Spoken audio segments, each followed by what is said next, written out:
And there would be my tomatoes. Got some wind blowing on them so they can pollinate. A little fan up here, blowing down on those. And then we get into the Vivosun hydroponics table, 72 spot. And there is a King LED 300 watt, and it is more than enough for that 72 spot thing. And we step over here, fodder, 3 levels of fodder, one just starting,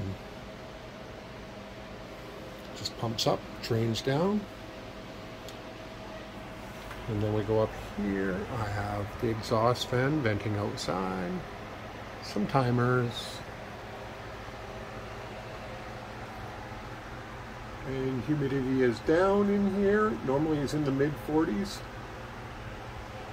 So okay. This is all in a 5x5 grow tent. And that would be about it.